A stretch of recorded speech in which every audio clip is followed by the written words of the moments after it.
Hola, muy buenas tardes a todos y bienvenidos a un nuevo programa del canal de Vicente Fuentes y de la web ufopolis.com. Vaya caso de encuentros del tercer tipo que les traigo hoy. Desde luego uno de los más curiosos y que desde luego estaría exponiendo que puede existir un antiuniverso, es decir, un reverso de nosotros mismos. Estos hechos que les voy a contar ocurrieron un domingo 18 de diciembre de 1977, y el protagonista se llama Miguel Herrero, de Alcalá de Henares, en Madrid, en España. Un hombre de 34 años de edad, conductor de profesión, que decidió irse a pescar a los pantanos de Buendía. Y entonces, pues cogió, eran las 5 de la mañana, decide emprender el viaje, iba solo en su automóvil y camino de la carretera, pues todo era normal y llega hasta el cruce con la carretera de Peñalver. Era de noche, iba solo prácticamente en la carretera. Y pues ahí tenemos al señor Miguel Herrero conduciendo, tenía puesto un casete en la radio, todo iba bien, hasta que de repente las luces de su vehículo se apagan completamente, ¿no? En un principio podía pensar que se habían quemado los fusibles, pero claro, el sistema eléctrico del coche que llevaba, también tenía un sistema independiente para las luces del tablero, y las luces del tablero también estaban totalmente desconectadas. Y entonces dijo, no sé qué es lo que ha podido pasar. Total, que este hombre se baja del coche a revisar los fusibles y se da cuenta de que todo está en perfecto estado. Son las 5:30 de la mañana, es una zona boscosa, y entonces dice, mira, pues voy a intentar sacar el coche del camino para evitar un accidente, a ver si alguien no me va a ver, no tengo luces, ¿no? Y esto es peligroso. Pues empieza a empujar un poco el coche, ¿no? Saca el vehículo de la carretera y dice, ¿y ahora qué hago yo? Enciende un poco la calefacción, que la calefacción sí que le va, y dice, pues voy a esperar aquí hasta el amanecer, y luego sigo hasta un pueblo que se llama Sacedón, ¿no? Hace mucho frío, me puedo congelar por el camino, aquí estoy calentito y me quedo en mi coche, y mañana al alba, quizá dentro de 1 hora o de 2 horas, pues ya cojo y me pongo a andar. Así pasó, ahí estaba aquel hombre, pues un poco intentando echarse un sueñecillo, un poco alerta por si acaso alguien le podía ver y le podía ayudar. Y entonces de repente se empieza algo ve en el campo, empieza a formarse una imagen delante de él que es como una sombra, una gran sombra oscura, que en principio parecía una casa.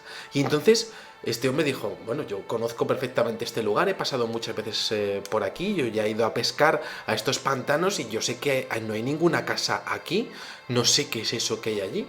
Y entonces dice, lo mismo es un camión que está estacionado y pues está ahí, lo mismo no me he dado cuenta de aquello y nada, pues voy a seguir con lo mío, voy a seguir durmiendo.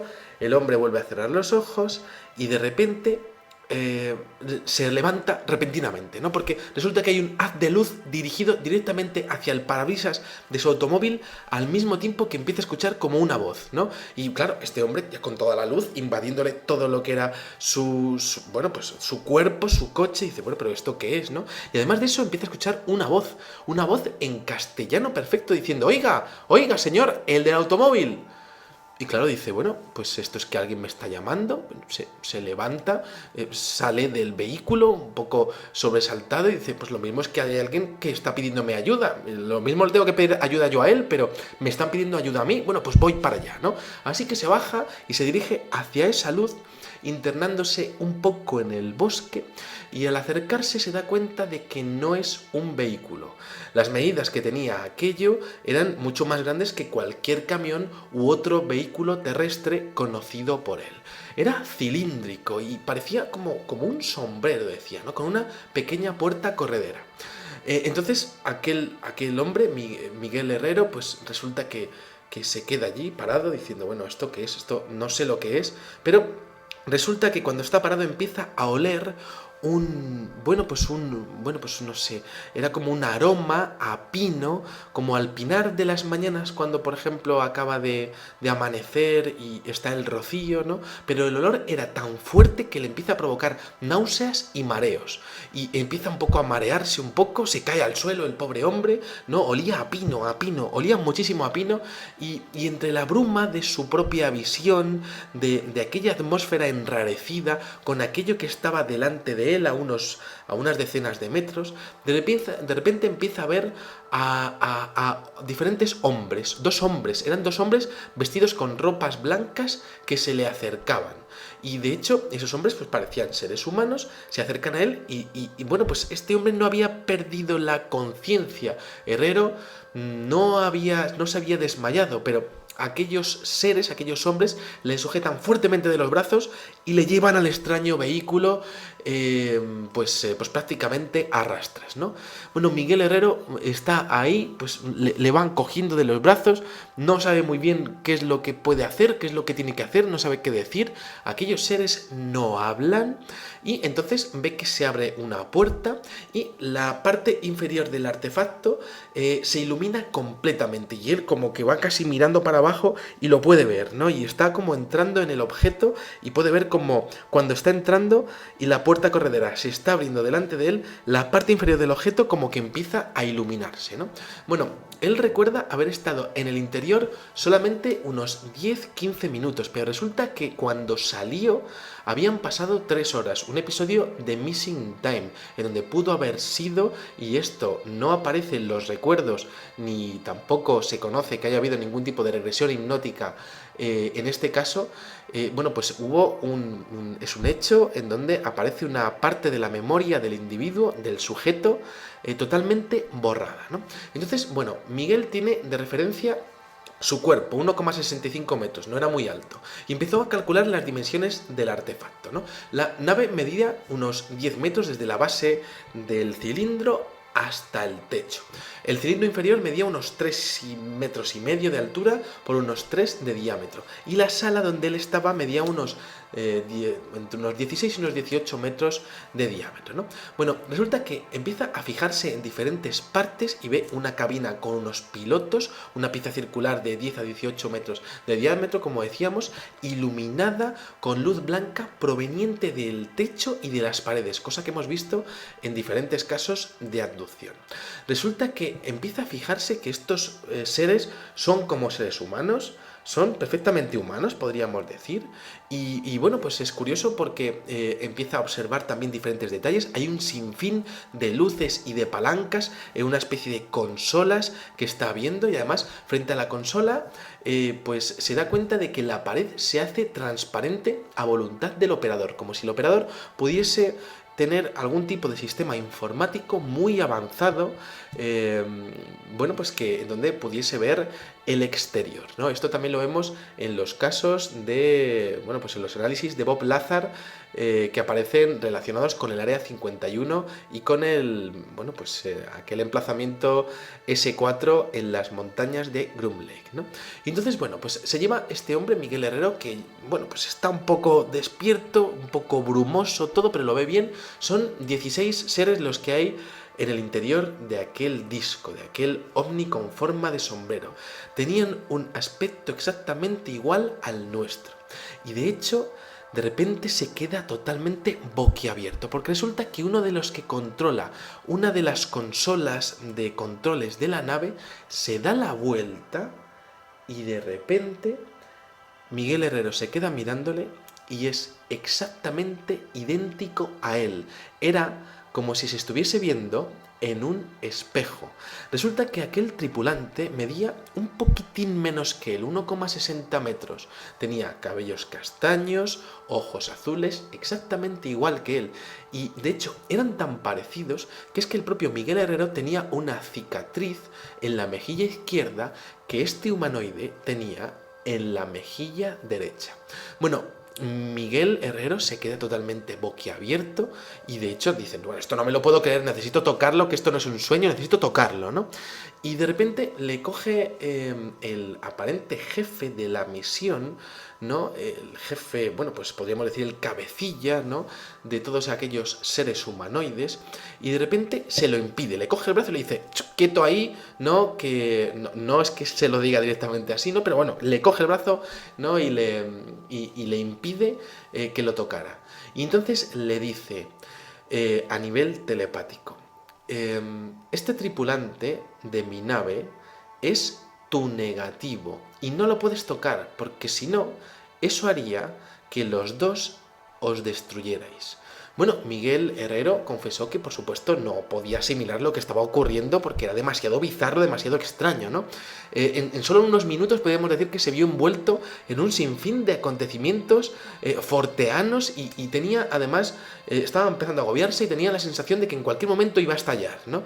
Y entonces, como si aquellos seres, y de hecho aquel cabecilla, hubiese adivinado sus pensamientos, resulta que le llega a exponer al bueno de Miguel Herrero. Le dice, mira, no te esfuerces, porque si alguien no te lo explica, no lo vas a poder entender nunca. Este tripulante es tu negativo.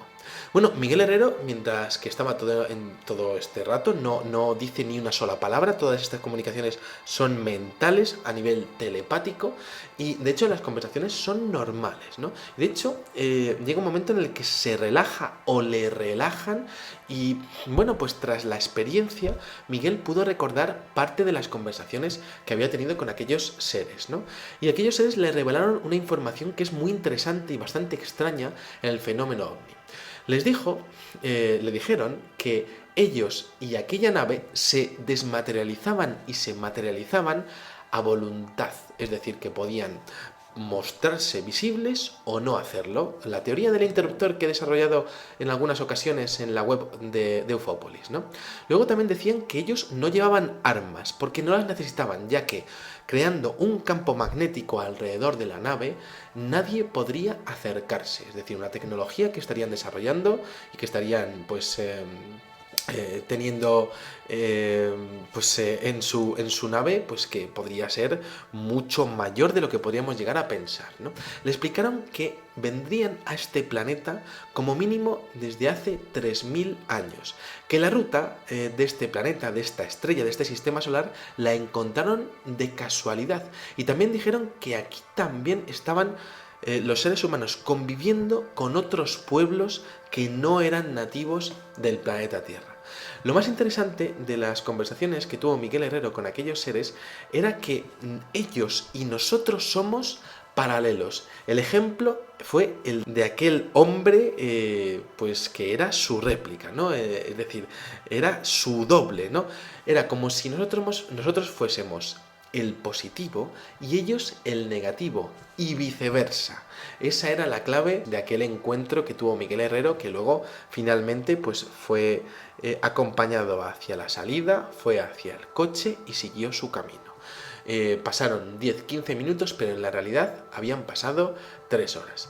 ¿Qué tipo de conclusiones podemos tener al respecto de este peculiar secuestro por parte de estos seres del antiuniverso? Bueno, pues que podría ser posible que existiesen universos paralelos, ya que existen pues antiprotones, antielectrones, y también existe el enigma de los doppelgangers, ¿no? La copia de nosotros mismos que podemos llegar a ver en algún momento de nuestra vida, ¿no?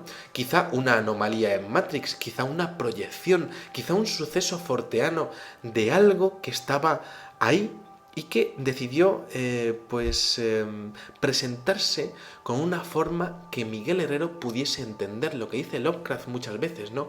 Un universo paralelo al nuestro, en donde habitan seres que pueden vernos y que de alguna manera necesitan hacerse presentes en nuestro mundo y que tienen la capacidad de hacerse ver de una manera, bueno, pues diferente, quizá de una manera sencilla y entendible para el espectador, para el secuestrado, o quizá de una manera más bizarra en base a la psicología del secuestrado, ¿no?